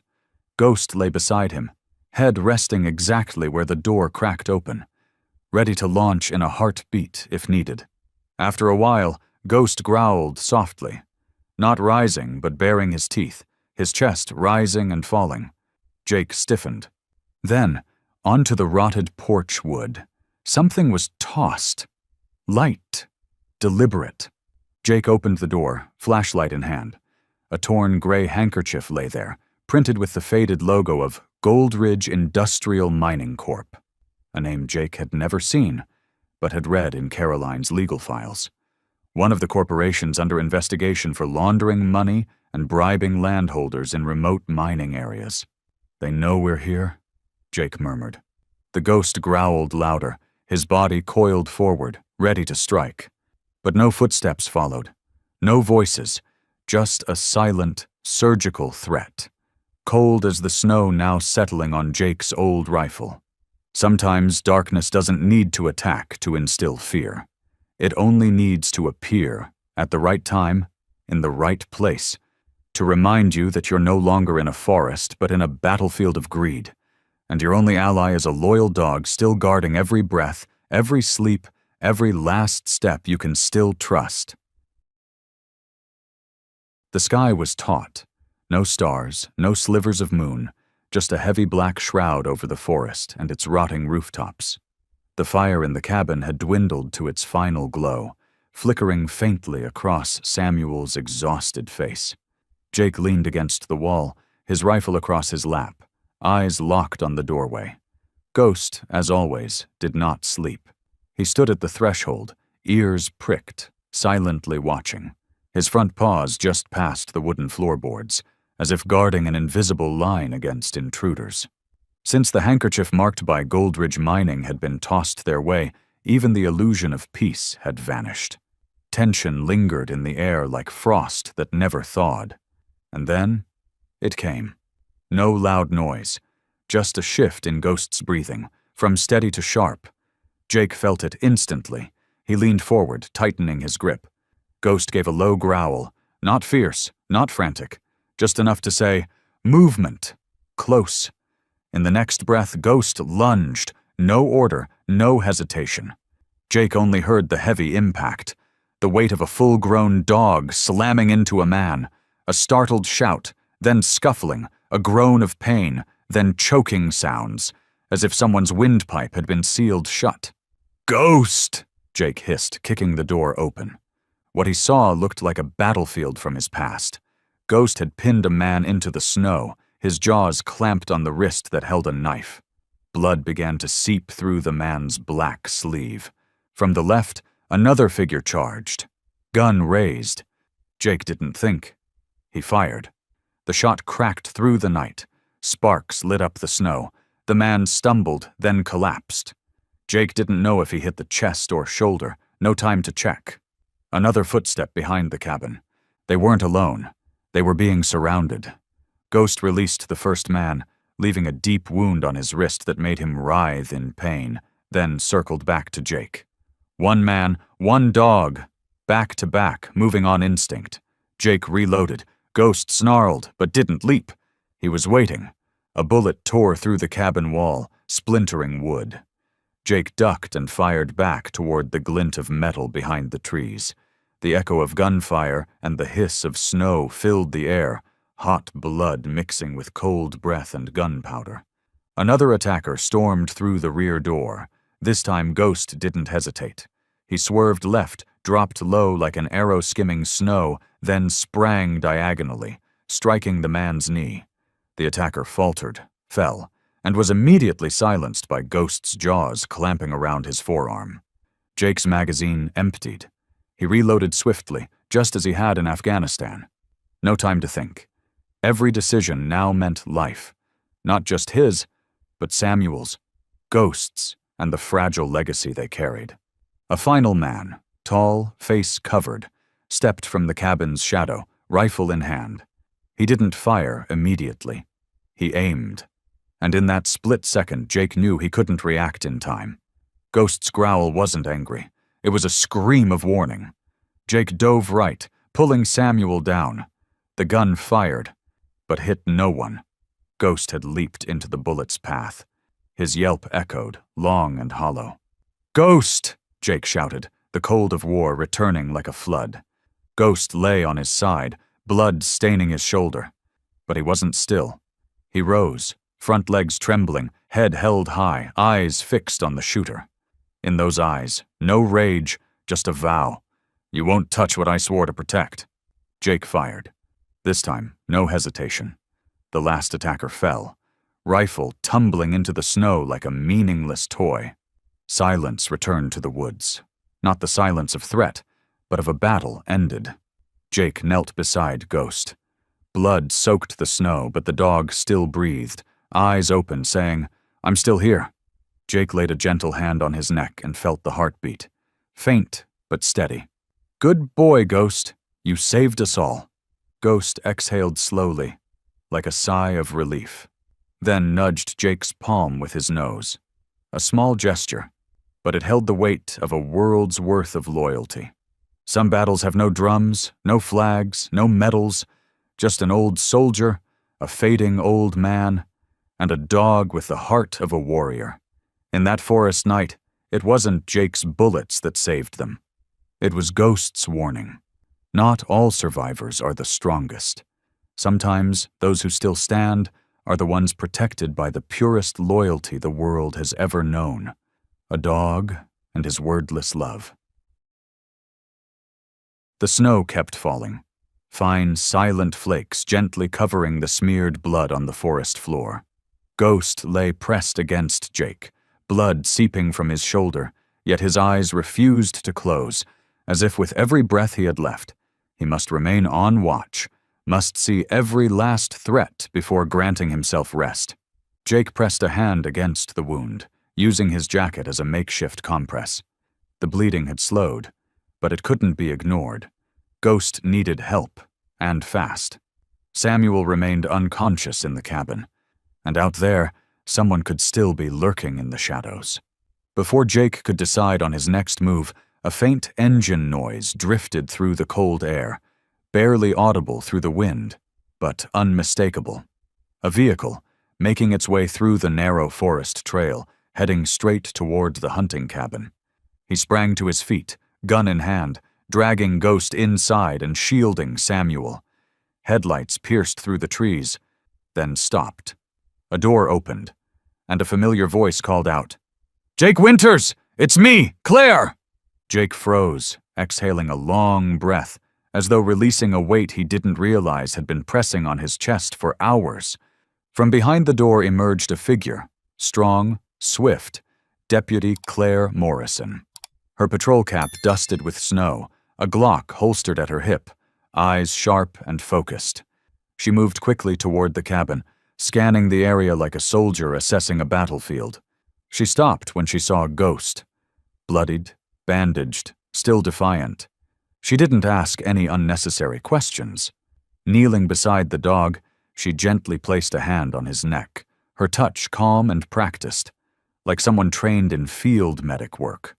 "A Class K-9, she muttered, eyes narrowing. "Looks like he's been out of service for a while.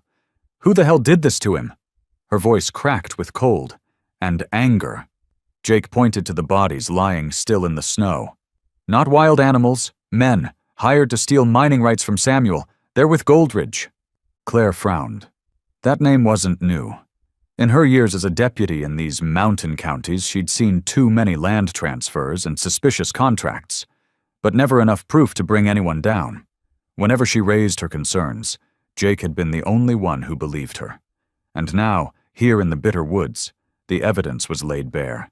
In the final growl of a loyal dog and the eyes of a soldier who refused to surrender. "We need to get Ghost to the med station. I've got an advanced field kit in my truck," Claire said, then carefully lifted Ghost into her arms, as if cradling a wounded child. Ghost didn't resist. He let her carry him, but his eyes remained locked on Jake. He needed to know, was Samuel safe? Jake understood that look. He nodded a silent promise. "I'll protect him. Now you rest."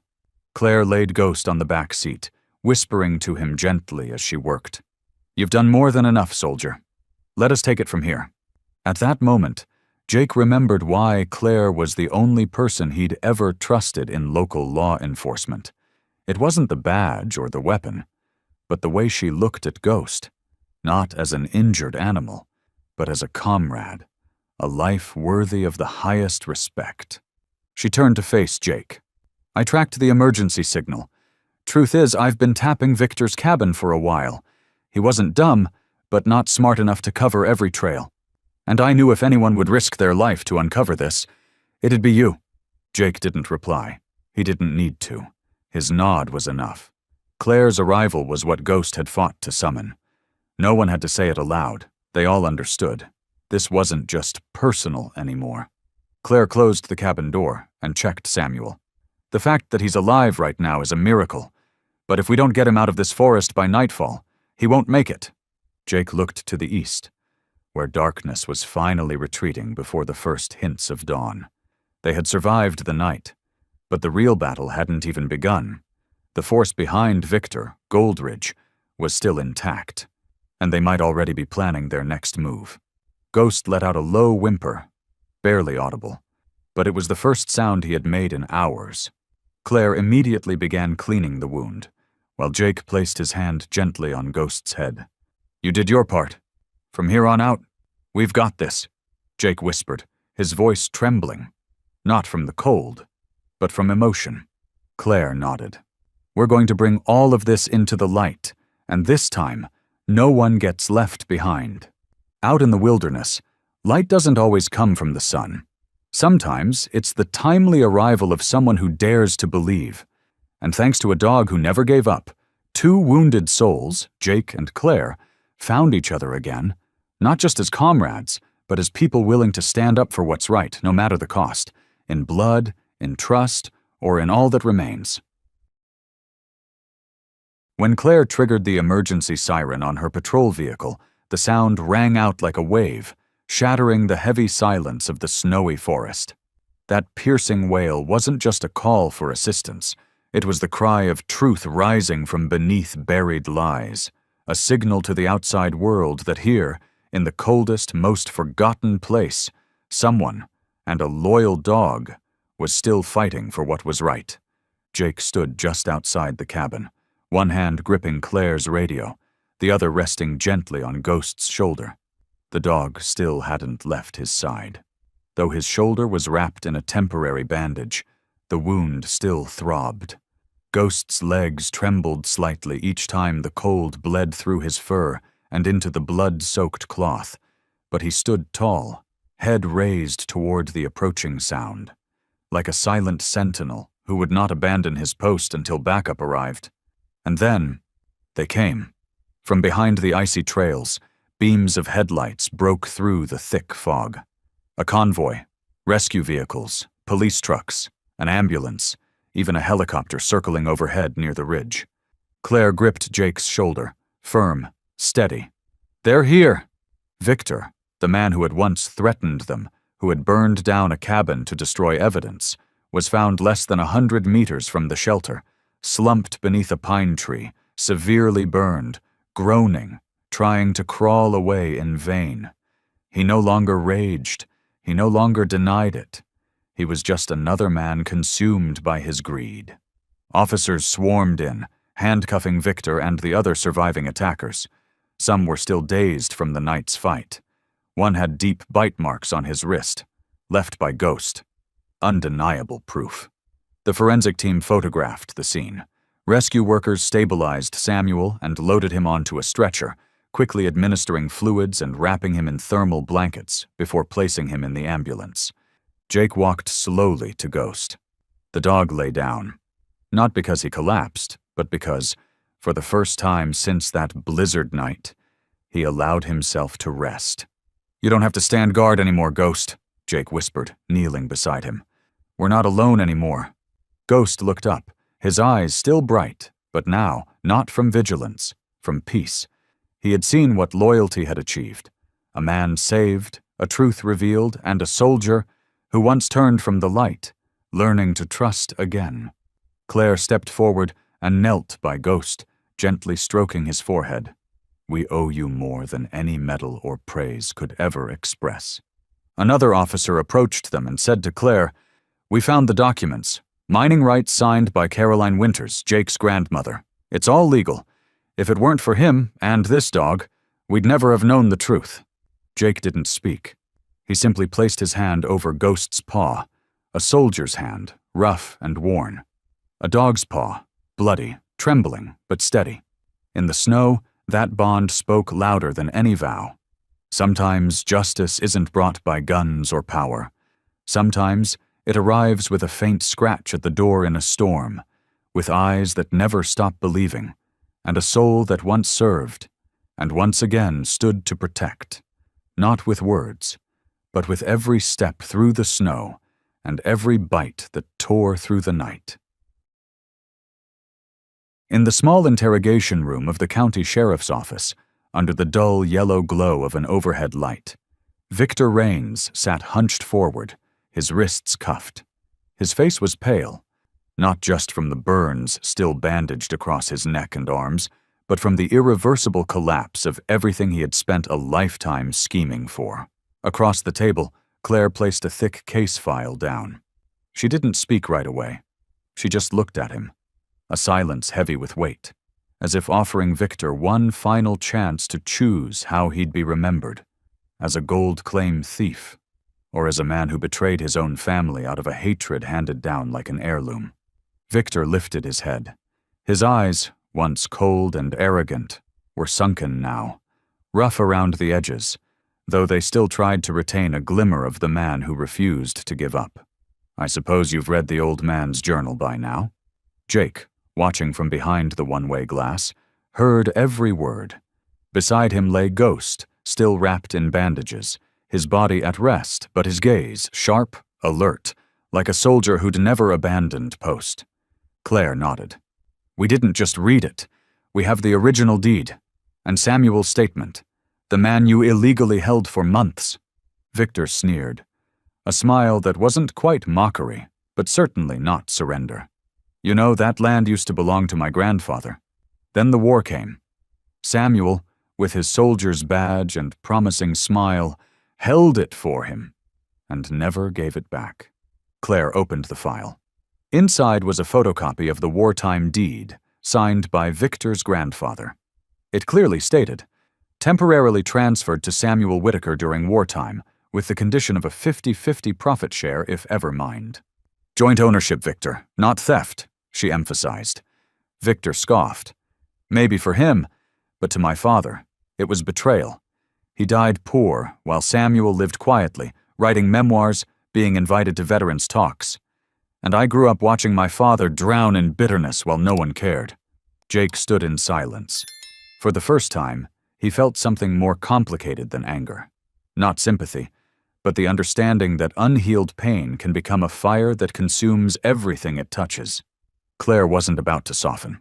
So you locked up an old man near death, tortured a retired service dog, and hired men to kill anyone who touched what you think is your inheritance? Victor didn't reply right away. Then, barely audible, he said, I didn't expect the dog to come back. I thought I had tied him down tight, thought I'd broken him, but he returned, like something had led him. Behind the glass, Jake looked at Ghost. The dog didn't move. No growl, no bark. His very presence, wounded but unyielding, was the answer to it all. Claire closed the file. We'll take everything to federal court, and this time no Goldridge money will buy silence. Victor dropped his head. He said nothing. But for a fleeting moment, his shoulders slumped, as if the burden of years, resentment, ambition, inherited guilt, finally crumbled beneath the weight of truth. Sometimes what turns a man into darkness isn't cruelty, but the feeling of being forgotten. But no justification can erase what Victor had done, and no motive could ever diminish Ghost's sacrifice. A soldier once shackled, who rose through snowstorms and fire to return, because his heart knew exactly who needed him most. Once the legal wheels had begun to turn, once Victor was taken into custody, and Samuel transferred to a field hospital in town, Jake returned to the old cabin, not to fight this time, but to find something he hadn't yet named. Ghost walked beside him, slower now from the wound, but his head held high, as if he knew. The journey wasn't over, only turning a page. A chapter where scars would need to be touched not with rage, but with love and grace. The small shed behind the cabin, once Samuel's old hunting gear room, now stood like a hollowed skeleton. Moss crept along the warped walls, and a thick blanket of snow coated the rusted roof. Jake pushed the door open. The hinges groaned. A musty mix of mold, ash, and rotted wood filled the air like the scent of memory long buried. Ghost sat at the threshold. He didn't enter, as if sensing that this moment belonged to Jake alone, and to a past Ghost was only meant to witness. In the corner, beneath a tattered tarp, Jake found a small wooden chest. The lock was rusted but not fastened. Inside, everything was neatly arranged, carefully preserved, as if Samuel had always meant to return, but never found the courage. On top lay a small velvet box. Jake opened it. Inside was a simple silver ring, tarnished with age, etched on the inside, still faintly visible. For C, with all winters and springs, S. Jake held his breath.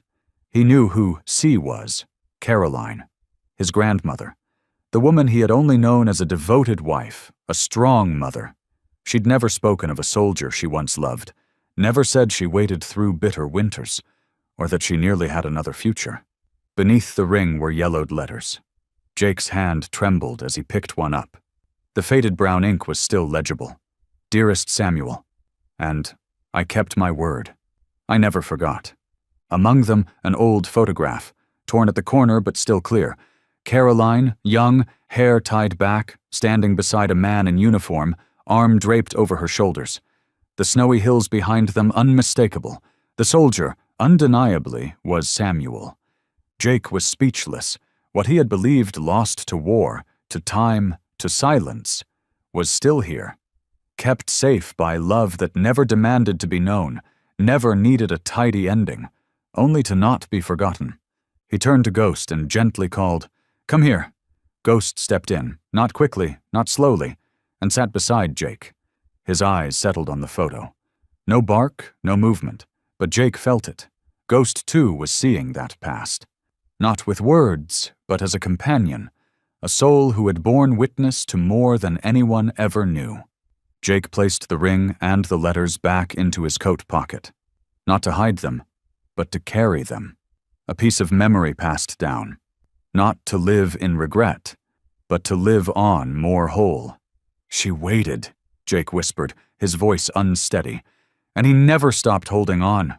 Ghost tilted his head, tail giving a gentle wag, as if agreeing, as if saying, "We all carry a promise, and sometimes it's memory that leads us home.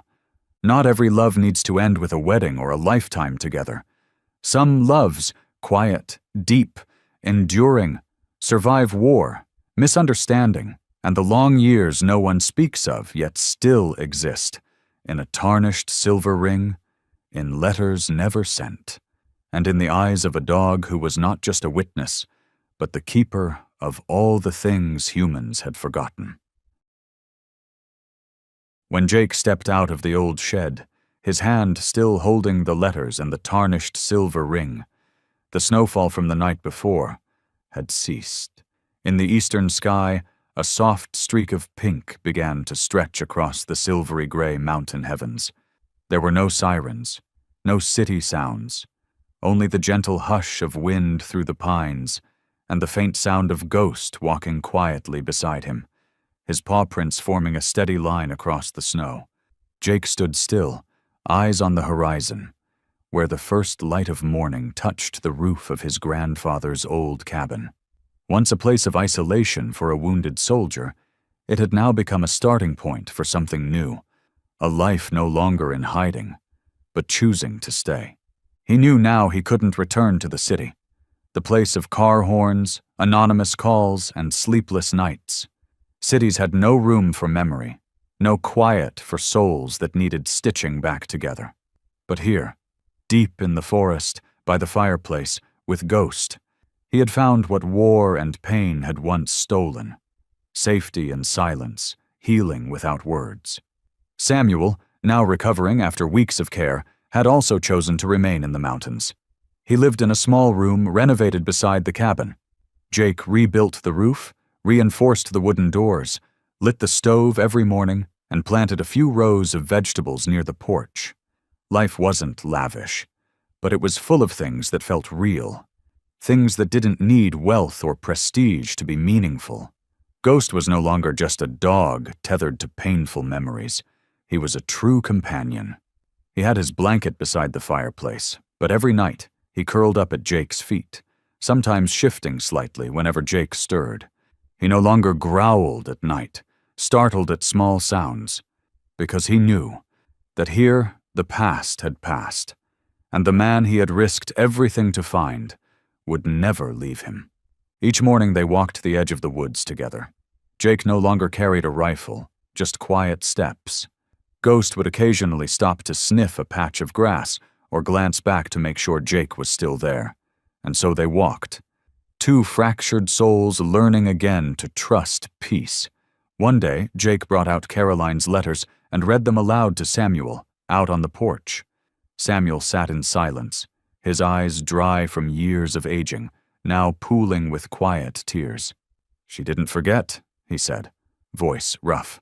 "We just lost too much time to realize that love doesn't need to end with being together." Jake didn't answer. He only looked at Ghost, lying beside him, eyes half closed in the soft morning sun. Maybe he didn't understand the words, but he felt them, because he had lived, fought, and returned guided only by an unspoken truth, the unbreakable bond between hearts that know how to love. Not everyone chooses to stay in a place that once hurt them, but some do.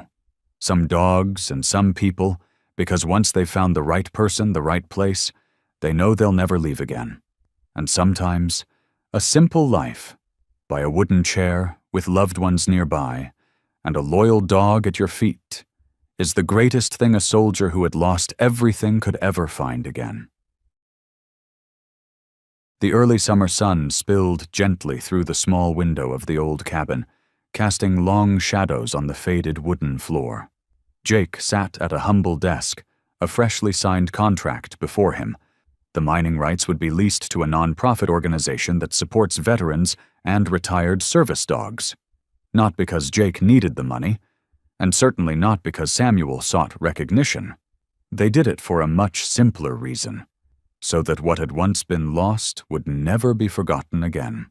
Samuel, though aging and no longer strong, still rose early each day to walk the woods behind the house with Jake. He had a way of speaking to Ghost as if the dog understood every word, and in truth, Ghost always lifted his head at just the right moment, tail giving a slight wag, as if replying in his silent language. They were no longer three broken pieces. They were a family, patched together from war, betrayal, and decades of loneliness. From their first earnings, Jake and Claire, now far more than just a deputy, but someone inseparably part of their lives, founded a fund called the Ghost Bond. It supported therapy for veterans, built rehabilitation centers for retired service dogs, and sponsored retraining programs to help those dogs find loving homes instead of fading into forgotten endings. And at the place where it all began, beneath the snowy ridges, on the land once marked by captivity, betrayal, and first love, Jake and Samuel built a small memorial. Nothing grand, just a simple stone etched with three names: Caroline, Samuel, Ghost. Beside them were the words, "Love endures, loyalty heals, and some returns are meant to be." That evening, Jake sat by the fire.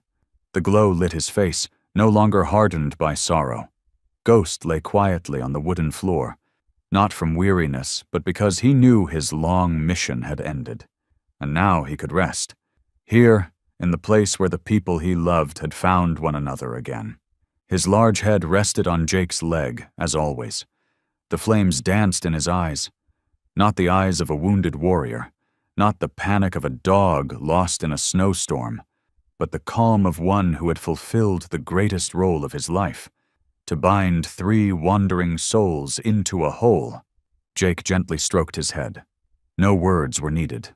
Ghost understood. And sometimes that silence held more than anything that could ever be spoken. Not every hero wears a cape. Some never speak at all, only growl when it's time to protect, bark when it's time to guide, and lie quietly at your feet when everything broken has finally been made whole.